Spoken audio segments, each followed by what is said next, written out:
मेरा नमस्कार। जय श्री कृष्ण। ओम श्री परमात्मने नमः। अथ तृतीयो अध्याय श्रीमद् भगवद गीता अध्याय 3 कर्म योग। आज हम लोग कर्म योग पर बात करेंगे और इस कर्म योग की व्याख्या, कर्म योग की बातें जीवन में करीब करीब हर दिन किसी न किसी रूप में आ ही जाती है, कभी बातों में और कभी कर्मों में। इसकी व्याख्या को आध्यात्मिक तरीके से समझते हैं और ये जीवन में किस तरह से उपयोग में लाया जाता है, किस तरह ये प्रैक्टिकली एप्लीकेबल है, इसे समझते हैं। श्लोकों का टोटल विवरण इस अध्याय में, तीसरे अध्याय में टोटल 43 श्लोक है और इस 43 श्लोकों में पहला 8 1 to 8 ज्ञान योग और निष्काम कर्म योग अनुसार अनासक्त मतलब बिना आसक्ति के भाव से नियत कर्म करने की श्रेष्ठता का निरूपण किया गया है। 9वां से 16वां श्लोक यज्ञ आदि कर्म करने की आवश्यकता का निरूपण बताया गया। 17 से 24 में ज्ञानवान और भगवान के लिए भी लोक संग्रह अर्थ कर्म करने की आवश्यकता बताई गई और 25 to 35 में अज्ञानी और ज्ञानवान के लक्षण तथा राग द्वेष से रहित होकर कर्म करने के लिए प्रेरणा और 36 से 43 में काम के निरोध का विषय, और इसके द्वारा ये अध्याय की समाप्ति होती है। तो अब इस 43 श्लोकों को जो 5 विभिन्न भागों में बांट के बताया गया है, मैं प्रत्येक भाग को आपके समक्ष रखता हूँ और मुझे पूरी यकीन है कि श्री कृष्ण की कृपा से यह आपके जीवन को समझने और समझाने में बहुत हद तक मददगार साबित होगा। आप मेरे इस पूरे वीडियो को अवश्य देखें। इसमें धीरे धीरे हर क्लासिफिकेशन बताई जाएगी। ये आपके जीवन में शायद कोई ना कोई चीज़ आप इससे रिलेवेंट होगी और आपके जीवन से ये युक्त होगा, कहीं ना कहीं फ़र्क होगा। इसलिए आप मेरे वीडियो को देखें और वीडियो को सब्सक्राइब भी अवश्य करें। श्लोक 1 से 8 तीसरा अध्याय श्रीमद् भगवद गीता का। इसमें ज्ञान और कर्म की श्रेष्ठता विषय में अर्जुन की शंका है और वो भगवान से अपना एकांतिक श्रेय साधन बताने के लिए प्रार्थना करते हुए देखा गया। इसको इस तरह से समझें कि कई बार माइंड में the thought of duality, what should be done and how should be done, जब चलती रहती है तो इसमें अपने कुछ लॉजिक्स होते हैं, अपनी कुछ नॉलेज होती है और एक प्रैक्टिकल में जब हम कोई काम करते हैं तो इसमें कई बार डाउट्स एराइज होते हैं कि what is the right path for us to follow. इसी बात की सेम साइकोलॉजी को अर्जुन के द्वारा भगवान श्री कृष्ण ने अपने गायन में, गीता गायन में करके बताया है। फिर अधिकारी भेद से 2 निष्ठाओं का वर्णन।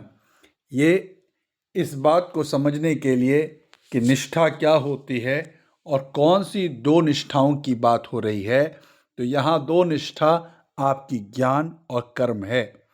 The practical application of your life, whatever you are doing, is karma, and the learnings and the knowledge and the experiences which you are getting, and you feel that you know now something, it is called ज्ञान। तो इसमें आपकी 2 भेद क्या है और इसकी निष्ठाओं का वर्णन हुआ है।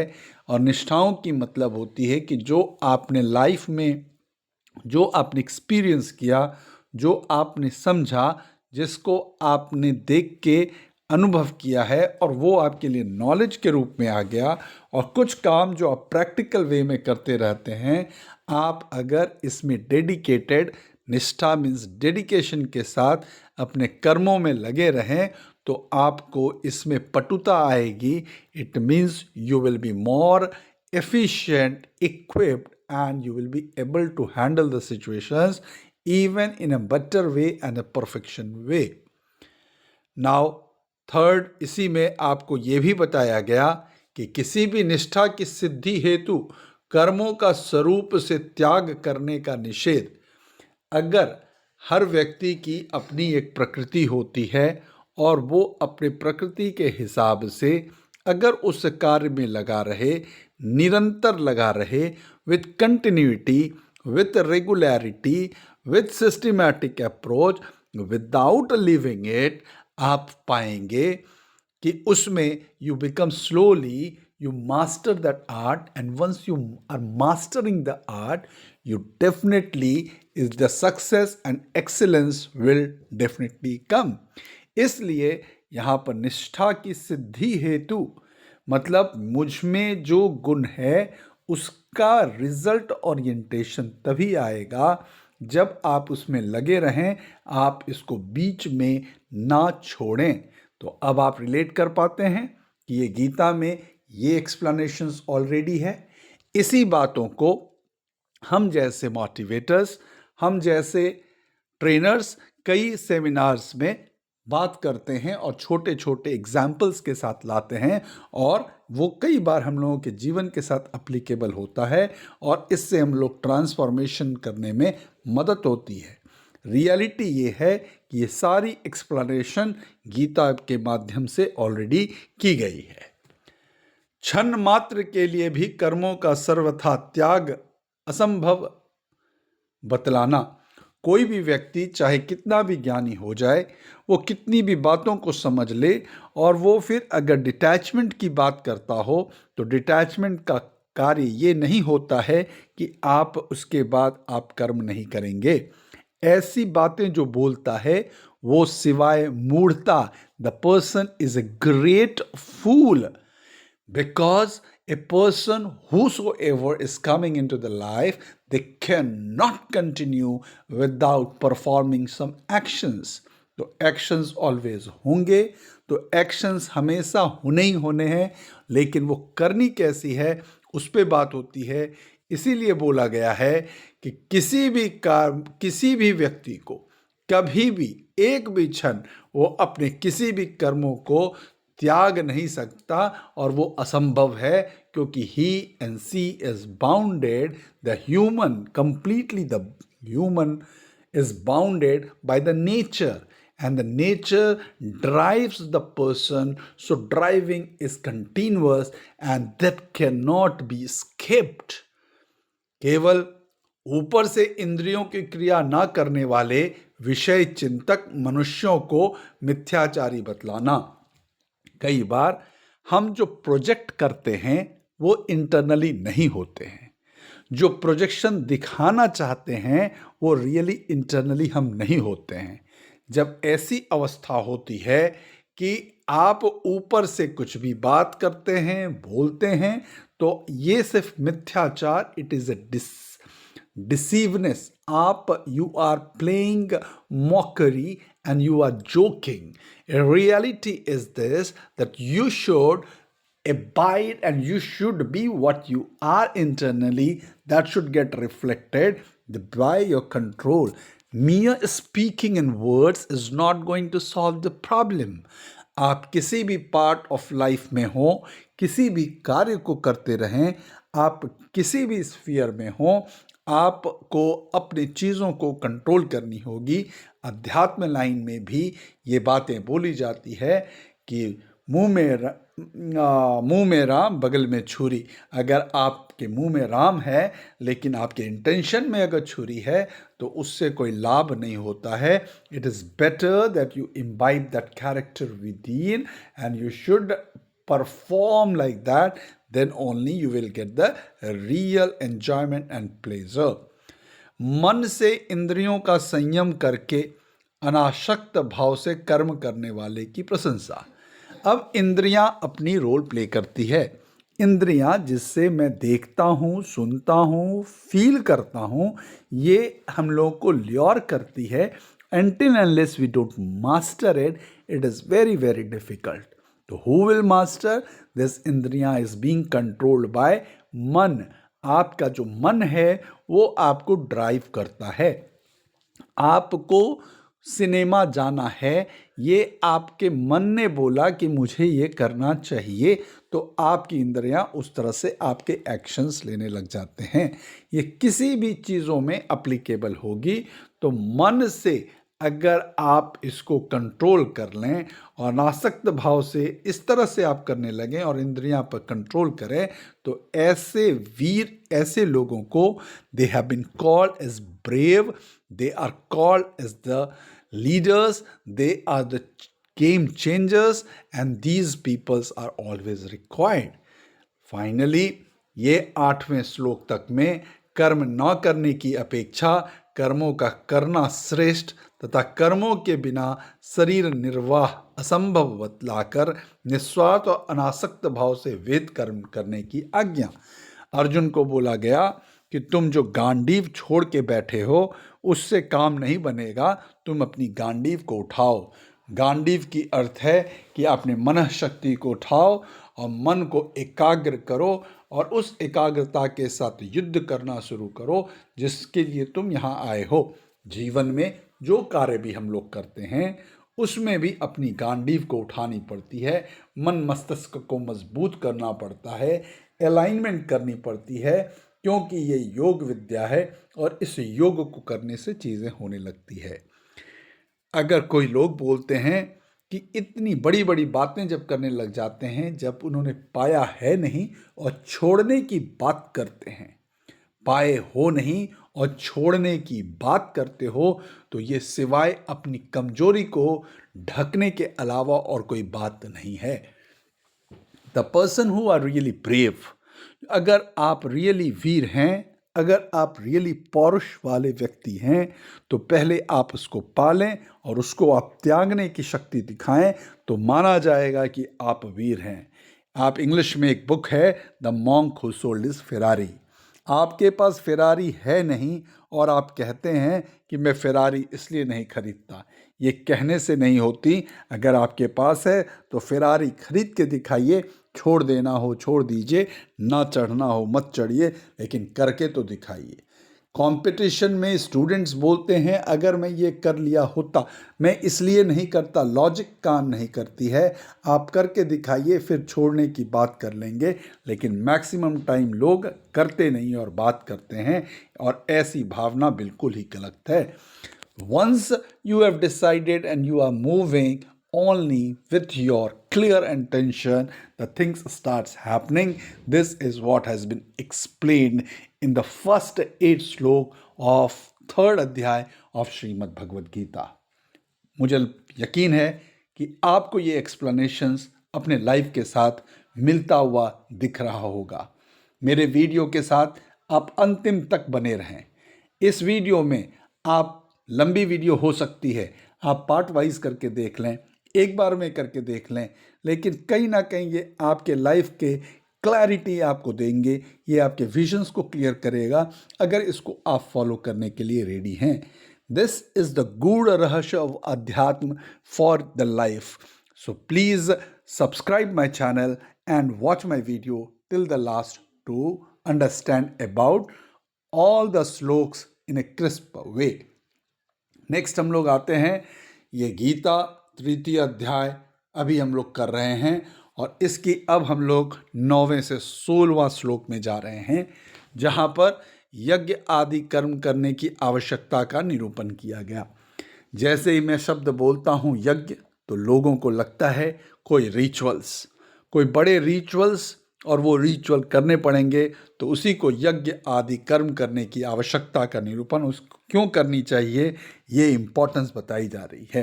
इसे दोनों भाग में समझते हैं, एक तो रिचुअल्स के रूप में और एक जीवन से संबंधित के रूप में. आप पहले दोनों की परिभाषा में पहले मैं रिचुअल्स के हिसाब से आता हूँ कि आप रिचुअल्स जब करते हैं तो वातावरण की शुद्धि करते हैं, यज्ञ आदि जब करते हैं तो आप तपस्या करते हैं, मन आपका उठता है, मन आपका एकाग्र होता है, कॉस्मिक अलाइनमेंट होती है और आप अच्छा फील करते हैं। तो इसलिए यज्ञ आदि करनी चाहिए। कौन सी यज्ञ अगर प्रैक्टिकल लाइफ में देखी जाए तो कौन सी यज्ञ? जो भी कार्य मैं कर रहा हूँ, व्यापार करता हूँ, जॉब करता हूँ, एक गृहिणी घर का कार्य करती हो, स्टूडेंट अपना पढ़ाई करता हो, जो जिस भी कार्य में लगा हुआ हो, अगर वो शिद्दत से उस पर लगा रहे तो वो यज्ञ ही होता है। तो यज्ञ आदि करने की आवश्यकता इसलिए इसमें बहुत है। बंधन के भय से भी कर्मों का त्याग करना योग्य नहीं है। कई बार कई लोग ये बोल देते हैं, स्पेशली इन आध्यात्मिक जगत, वो वही लोग बोलते शायद जो आध्यात्मिक जगत को नहीं समझते, वो उसके सुपरफिशियल लेवल को समझते हैं और कह डालते हैं कि भाई कर्म करेंगे तो बंधन हो जाएगा। ये भूल जाते हैं कि कर्म जब जीवन में आए हैं तो कर्म से बंधे हुए हैं, एक एक क्षण कर्म से बंधा हुआ है, कोई ना कोई कर्म होगा।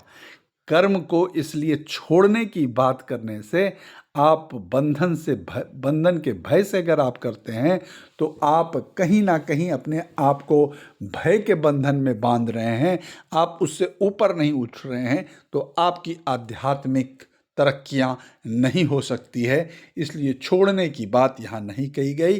प्रैक्टिकल लाइफ में आप अपने कर्मों को नहीं छोड़ सकते। आप कर्म करेंगे तो डिज़ायर्ड चीज़ें, उसका जो आउटपुट है वो आपको ऑटोमेटिक मिलेगा, उसके लिए आपको बारंबार नहीं सोचनी होगी।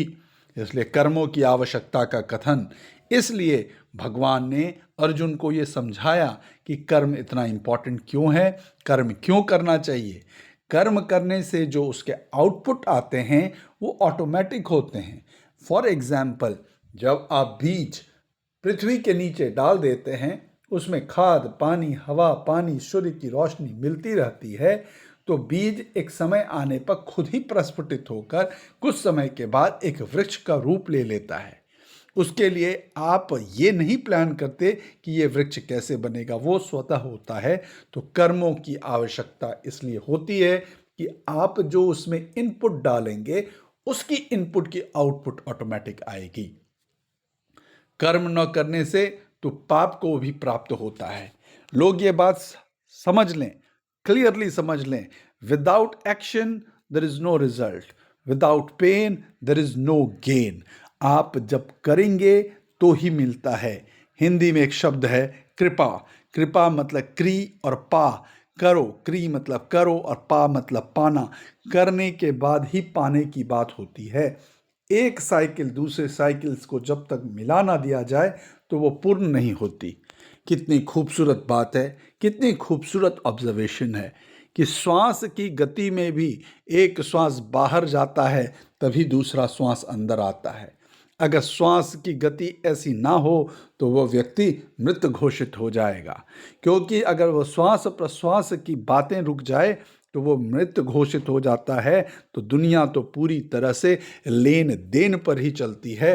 आप कुछ करेंगे तो आपको मिलेगा, आप श्वास छोड़ेंगे तो श्वास आप लेंगे। ना आप छोड़ेंगे ना आप लेंगे, ना आप देंगे ना आपको मिलेगा। इसलिए कर्म छोड़ने की बात बिल्कुल नहीं करनी चाहिए। अब यज्ञ शिष्ट अन्न से सब पापों का नाश और यज्ञ न करने वाले को पापी बतलाना। आध्यात्मिक जगत में बोला जाता है कि भाई यज्ञ का अन्न खा लो, इससे शुद्धि हो जाएगी। कोई बहुत बड़े मेला लग जाए, कुंभ लग जाए, महाकुंभ लग जाए, तो वहाँ स्नान कर लो तो तृप्त हो जाओगे और सारी चीज़ें हो जाएगी। थोड़ा सा गहन अध्ययन करना होगा इस बातों को समझने के लिए। कौन सी यज्ञ की बात हो रही है, कौन से कुंभ की बात हो रही है, किस तीर्थ की बात हो रही है, कौन से धाम की बात हो रही है। अगर इन बातों को हम समझ लें तो बहुत सारी बातें हमें बहुत क्लियर होने लगेगी। यहाँ बातें हैं कि भाई आप जिस कार्य को करते हो उसका आपको रिजल्ट, अन्न से सब पापों का ना वही आपको रिजल्ट देगा। वो अन्न क्या है? By product. बाय प्रोडक्ट जो आपको आएगा वो आपके स्ट्रगल से आपको बाहर लेके जाएगा। तो ऐसे अन्न की प्राप्ति ही आपके पापों का नाश करती है। जिस स्ट्रगल को आप कर रहे थे, वो स्ट्रगल से बाहर निकलने का रास्ता भी यही है। अगर आप ये नहीं करते हो तो आप स्ट्रगल करते रह जाओगे और जीवन में कभी भी उससे बाहर आप नहीं निकल पाओगे, क्योंकि आप शांति से बैठे हो। मन को आप स्ट्रांग करो, वो यज्ञ करो, उसकी अन्न खाओ और आपको आगे बढ़ो। आप देखो आपके साथ जीवन में बदलाव होती है कि नहीं है। और अगर आप नहीं करते हो तो जिस परेशानी में आप थे, आप रहेंगे और आज भी हैं और आगे भी रहेंगे। वो परेशानी जीवन में कभी भी नहीं बदल सकती। तो इस यज्ञ की बात हुई है। इसी यज्ञ को अन्न से भी बोली गई कि वो पवित्र हो जाता है, उसमें आहार विहार की शक्ति आ जाती है। और जब वो पायस चीज़ आप लेके अंदर अपनी बॉडी में देते हैं तो आपकी शरीर धर्म की रक्षा होती है, शरीर अच्छा बनता है, तो आध्यात्मिक जगत में आपको बढ़ने में मदद मिलती है। सृष्टि चक्र का वर्णन कर सर्वव्यापी परमेश्वर को यत्व स्वरूप साधना में नित्य नित्य प्रतिष्ठित बतलाना। जब आप इस तरह से शिद्दत से कार्य करते हैं, फुल कंसंट्रेशन के साथ काम करते हैं, और जिस कार्य में आप लगे हुए हों, चाहे वो पूजा पाठ हो, तीर्थ हो, धाम हो, जागतिक सांसारिक कार्य हो, वर्ल्डली मैटर्स हो, अगर आप डेडिकेशन से, एब्सोल्यूट डेडिकेशन के साथ लगे हुए हैं, तो results are bound to come. That is what the prakriti says, that is the law of nature, and that cannot be divided, they cannot be avoided. So आप सृष्टि चक्र का वर्णन यही होती है, और उसको आप एक समर्पण की भावना से करें, सर्वव्यापी परमेश्वर को यत स्वरूप साधना में नित्य प्रतिष्ठित करें और हर दिन उसको याद करके रहें। उस शक्ति से चलेंगे तो आपको मिलेगी। सृष्टि चक्र अनुसार ना बरतने वाले की निंदा। तो ठीक इसकी अपोजिट है, जो ऐसा नहीं करेंगे उनको भला कोई भी चीज़ का सक्सेस, कोई भी चीज़ की टेस्ट, उसको इटर्निटी की हैप्पीनेस, कंटेंटमेंट, सेटिस्फैक्शन, सक्सेस कहाँ से मिलेगा? ये जीवन की गूढ़ रहस्य है। अभी आप मेरे साथ विक्रम चौधरी के साथ आप गीता के 3rd अध्याय का पूरा विवरण समझ रहे हैं। श्लोकों इसको 5 भाग में डिवाइड करके आप हर इस पार्ट को समझ रहे हैं और जीवन को अपने साथ को रिलेट कर पा रहे हैं। मेरे वीडियो को अंत तक आप देखें, बहुत क्लैरिटी आप सभी को मिलेगी। आगे बढ़ते हुए हम लोग 17 से 24 श्लोक चलते हैं। इसमें ऐसे 43 श्लोक है, हम लोग ऑलरेडी 17 से 24 श्लोक पर आ चुके हैं। Half the way is already done. ज्ञानवान और भगवान के लिए भी लोक संग्रात कर्म करने की आवश्यकता। कोई लोग अगर ये आध्यात्मिक जगत में या सात्विक कार्य में बोलते हैं कि क्या ज़रूरत है कर्म करने की। अरे बाबा, अगर तुम अपने शरीर को ठीक नहीं रखते हो, अपने कर्म को मजबूत नहीं करते हो, जीवन कैसे चलाओगे, शरीर कैसे चलाओगे? हर कुछ चलाने के लिए तो तुमको कुछ चीज़ों की आवश्यकता पड़ेगी ही पड़ेगी। तो अगर कितने भी ज्ञानवान हो जाओ, उससे पेट में तुम्हारे फल नहीं आ जाएंगे, क्षुधा शांत नहीं हो सकती। भगवान को प्राप्ति करने के लिए भी तुमको कर्म करनी होगी। तो इसके लिए संग्रह अर्थ काम करने की आवश्यकता पड़ती ही पड़ती है। केवल कथन से कोई बात नहीं बनती है कि मैं कथनानुसार से बोलता चला जाऊं और कर्म को ना करूं, तो आप हर क्षेत्र में हारे हुए साबित होंगे और आपको हार का ही सामना करना पड़ेगा। कर्म करने और न करने में ज्ञानी के प्रयोजन का भाव। इसलिए आप ज्ञानी भी हैं तो ज्ञान को आप अपने प्रैक्टिकलिटी में लाएं, निष्काम कर्म करें, आप डेडिकेशन के साथ करें, उनको डेडिकेशन के साथ, सरेंडरेंस के साथ करें। आप वो यज्ञ निहित हो जाती है, और जो उस रूप से हो जाती है वो दैविक हो जाती है। It is cosmic and the results will come automatically. You need not to think, and you will not be able to think if your expectations are over. Now, निष्काम कर्म का फल परमात्मा की प्राप्ति। जब आप इस तरह से करते हैं तो ईश्वर के साथ आपका संबंध जुटने लगता है। आप अपनी आत्मा को समझने लगते हैं, आप अपने अंदर के गुरु तत्व को समझने लगते हैं और आपको दिव्य ज्ञान की प्राप्ति होने लगती है। आपको ऐसा फील होने लगता है कि जैसे ये तो आप जानते थे, ये कैसे हो गया आपको नहीं पता, लेकिन एक शक्ति है जो कराती चली जाती है। कर्म की आज्ञा, इसलिए आप कर्म करें। इसके लिए उन्होंने ये समझाने के लिए भगवान श्री कृष्ण ने इवन कोई एग्जाम्पल सब जगह पुट करनी पड़ती है, तो भगवान कृष्ण ने अर्जुन को जनक आदि जो त्रेता समय में राम के ससुर सीता माँ के पिता के रूप में थे, जनक आदि की, और उनको विदेह बोला गया था, जो इन चीज़ों से परे थे, उनका एग्जाम्पल दे के भी समझाना पड़ा था।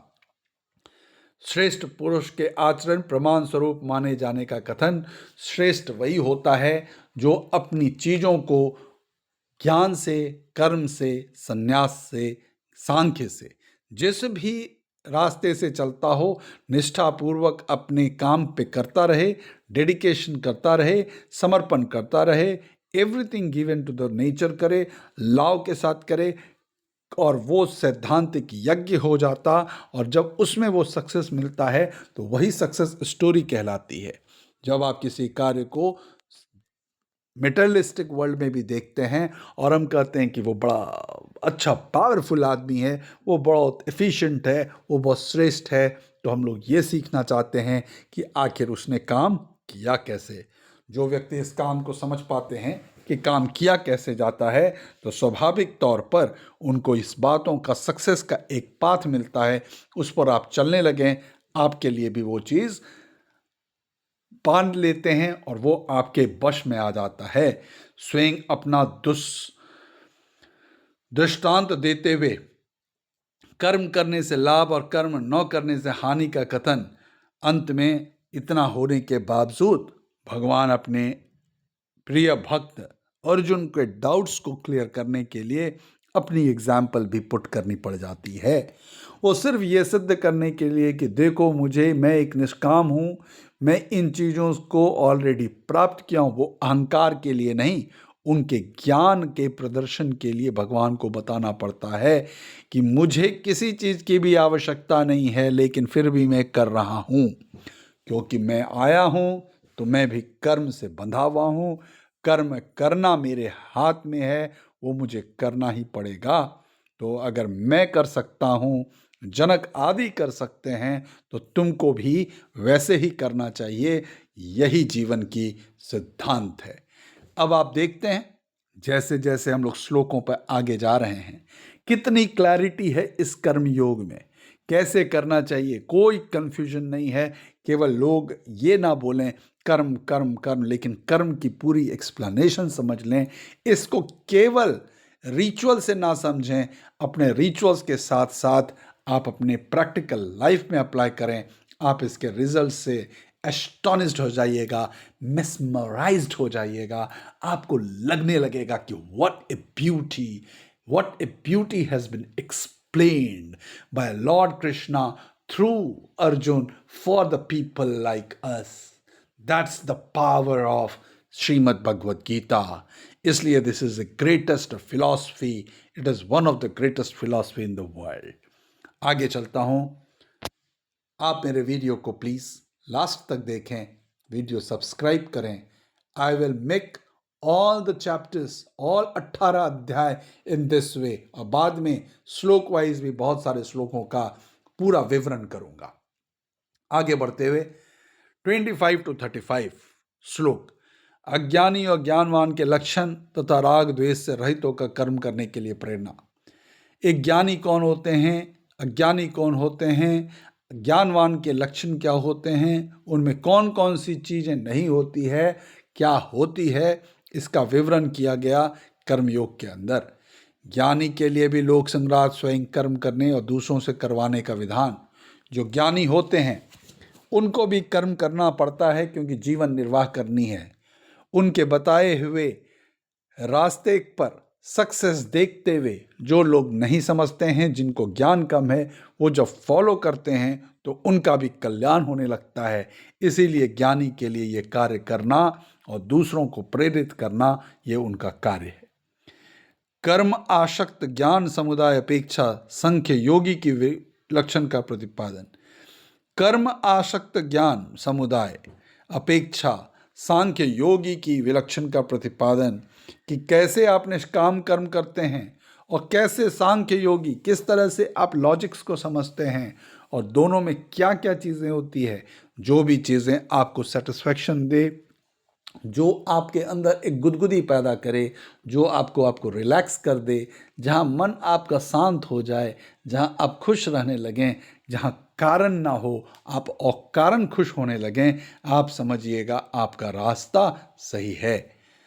अब अर्जुन को भगवान बोलते हैं, हे अर्जुन, अब उठाओ अपनी गांडीव। अर्जुन को और आशा छोड़ो, एक्सपेक्टेशन छोड़ो, ये झूठ की ममता इमोशंस से मत बहो और इन चीज़ों को छोड़कर मुझ में तुम अर्पण करके, मतलब अपने काम पर डेडिकेशन दे के तुम युद्ध करने का तैयारी करो। और इसी की वो आज्ञा देते हैं, बोलते हैं कर्महीन ना बनो, तुम गांडी उठा के युद्ध करो। वो एक युद्ध क्षेत्र की कहानी थी और जीवन का हर दिन एक युद्ध ही क्षेत्र है। यहाँ पे भी युद्ध करना शुरू कर दो। भगवान सिद्धांत के अनुकूल कार्य करने से मुक्ति और ना करने के से पतन। यहाँ पर आप बहुत अच्छे बात से समझें, सिद्धांत, प्रिंसिपल, अगर आप प्रिंसिपल के साथ नहीं फॉलो करेंगे तो आपका फेलियर पक्का है, क्योंकि आप संशया आत्मा विनश्यति करेंगे। संशय होगा, विनाश होगी, और विश्वास हो फलदायक का। जहाँ विश्वास होगा वहाँ फल होगी। अगर आप इस तरह के विचार से चलते हैं और उस तरह से कार्य आप नहीं करते तो आपका पतन हो जाएगा। क्योंकि अगर आपका नेचर कहता है कि आप कर्मयोगी हैं तो कर्म कीजिए, अगर आप भक्ति मार्ग में हैं तो भक्ति कीजिए, आप जिस कार्य में सांख्य योगी हैं तो सांख्य कीजिए, ज्ञान का परिश्रय है तो ज्ञान लें, लेकिन उस सैद्धांतिक तरीके से आप कार्य करें, तभी आपको उसकी सफलता मिलेगी। अगर आप ये नहीं करते हैं तो पतन मतलब फॉल, आप फेलियर साबित होंगे। स्वाभाविक कर्म की चेष्टा में प्रकृति के प्रबलता का कथन। आपका जो भी नेचर होगा, पैटर्न होगी, आप उधर ही खींचे चले जाएंगे। अगर 3 गुणों की बात करें, सात्विक, राजसिक और तामसिक, आपकी जिस गुण की प्रबलता होगी आप उधर ही खींचे चले जाएंगे। वो आप चाहें या ना चाहें वो होगा, क्योंकि ये आपके अंदर के हार्मोन्स हैं, ये आपका अलाइनमेंट है, यही आपका पैटर्न है, यही आपकी एक वाइब्स है, यही आपकी एक ऑरा है। और वो ऑरा, वाइब्स, इमोशंस, हार्मोन्स, सारी चीज़ें वैसे ही काम करने लग जाती है। तो स्वाभाविक कर्मों की चेष्टा वैसा ना करेंगे। और प्रकृति की प्रबलता, वो पावर ऑफ नेचर है। राग द्वेष के वश में ना होने की प्रेरणा। इन चीज़ों से अगर आपको बुरी चीज़ों से बचनी है, आपको फेलियर से बचनी है, आपको प्रॉब्लम से बचनी है, आपको शरीर धन बचानी है, आपको अपनी आध्यात्मिक जगत की खूबसूरत अनुभवों को बचानी है, तो आप अपने अंदर दुर्मति को ना घुसने दें, राग को ना घुसने दें, द्वेष को ना घुसने दें। स्वधर्म पालन से कल्याण और परधर्म से हानि। ये धर्म कोई जाति विभाजन नहीं है, ये धर्म है आपकी प्रकृति का। आप जिस प्रकृति के व्यक्ति हों, आप उस प्रकृति के हिसाब से काम करें, आपको फायदा होगी। आपकी प्रकृति कुछ और है, आप करते कुछ और हैं, आपकी हानि हो जाएगी। इससे अच्छा है कि आप, वो दूसरा कैसा भी हो, दूसरे खेमे में कितनी बड़ी बड़ी सेनाएं हों, कितने बड़े बड़े योद्धा के एग्जाम्पल्स हों, आप उसका परवाह ना करें, आप अपने चीज़ों को देखें। जैसे दुनिया में रिचेस्ट पर्सन कोई हो सकता है, लेकिन उसके धन से आपको कोई फ़ायदा नहीं।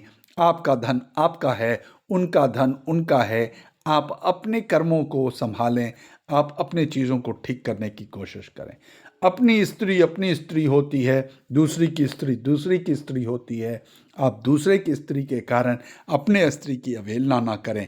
इस भाव से अगर आप जब चलने लगेंगे तो इसी को स्वधर्म पालन कहते हैं। इससे कल्याण होता है और परधर्म से हानि होती है। लास्ट के 36 से 43 श्लोक का विवरण, तीसरा अध्याय भगवत गीता। उम्मीद करता हूँ कि आप लोग मेरे साथ पूरे अध्याय में इसके विवरण में बने हुए होंगे, और अगर आप बने हुए हैं तो मेरा आपसे अनुरोध है कि इस वीडियो को आप मेरे चैनल को सब्सक्राइब करें। आपको इतनी खूबसूरत बातें आध्यात्मिक जगत की और प्रैक्टिकल लाइफ की एप्लीकेशन में आपको फ्री में मिल जाएगा। किसी भी चीज़ों की आपकी आवश्यकता धीरे धीरे घटने लगेगी। आप बारंबार मेरे वीडियो को देख लीजिएगा। मैं आता हूं अंतिम 36 से 43 श्लोक में। काम के निरोध का विषय पाप में प्रवृत्त कौन करता है, अर्जुन का प्रश्न।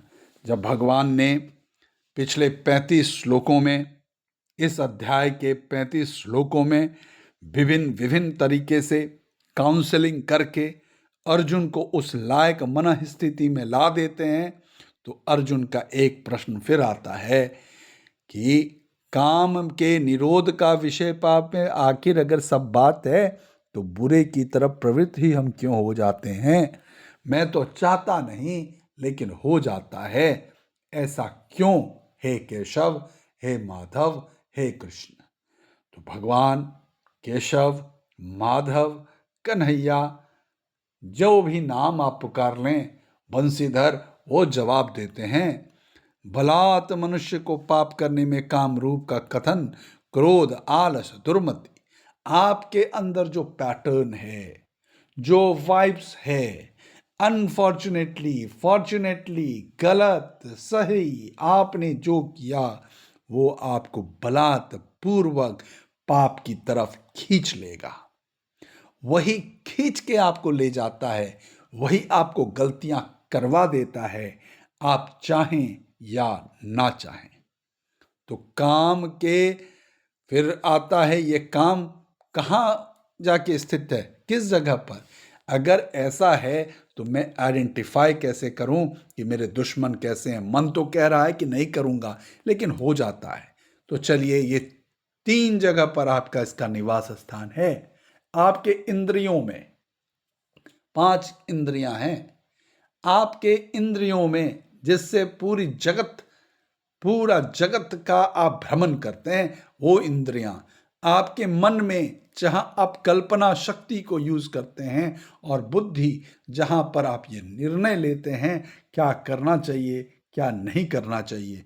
यही 3 जगह है जो ये सारे पाप चीज आके अपने अच्छे और बुरे का निवास स्थान है। इंद्रियों को वश में करके काम को मारने की आज्ञा। फिर भगवान ने पहला स्टेप बोला, अगर करना है कंट्रोल तो चलो एक काम करो, सबसे पहले अपने इंद्रियों को वश में करो, अपने जिह्वा को वश में करो, अपनी आंखों को वश में करो, कान को वश में करो। ये हर चीज़ों को जब वश में करने लगोगे तो आप इन चीज़ों से फाइट करने के लिए तैयार हो जाओगे। इसके लिए वो भगवान श्री कृष्ण अर्जुन को आज्ञा देते हैं। He passes the order to be complied by Arjun. फिर बोलते हैं इंद्रिय, मन और बुद्धि में आगे आत्मा है।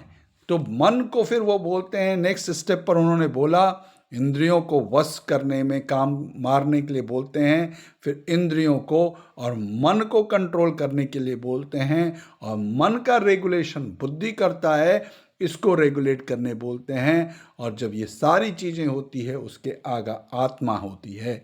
तो बुद्धि से परे आत्मा को जानकर बुद्धि द्वारा मन का संयम करके काम को मारने की आज्ञा देते हुए अध्याय की वो समाप्ति करते हैं। वो बोलते हैं निवास स्थान इंद्रिया, मन और बुद्धि। इंद्रियों को बस में करो मन को समझा के, मन को बस में करो बुद्धि से। और इन तीनों चीज़ों को जब बुद्धि से कर लेते हो तो इसके आगे तुम्हारा एक द्वार खुलता है, वो आत्मा का है। ऐसे योगी बनो, ऐसे कर्म योग करो। ये कर्म योग की व्याख्या है अध्यात्म में और साथ साथ आपके जागतिक जीवन में, मेटलिज्म में। This is all for the third अध्याय of श्रीमद् भगवद गीता by विक्रम चौधरी। मैं आपको ऐसे सारे अध्याय का। अभी तक मैंने गीता के 18 अध्याय का एक बहुत स्नैपशॉट वीडियो अपलोडेड है। पहले अध्याय का वीडियो अपलोडेड है, दूसरे अध्याय का है, और ये तीसरे अध्याय का आने वाले कुछ समय में आपको बाकी 18 अध्याय तक पूरे हो जाएंगे। आप मेरे वीडियोस को देखते रहें, मुझे लाइक करते रहें, मेरे चैनल को सब्सक्राइब करते रहें। धन्यवाद। जय श्री कृष्ण, जय श्री कृष्ण।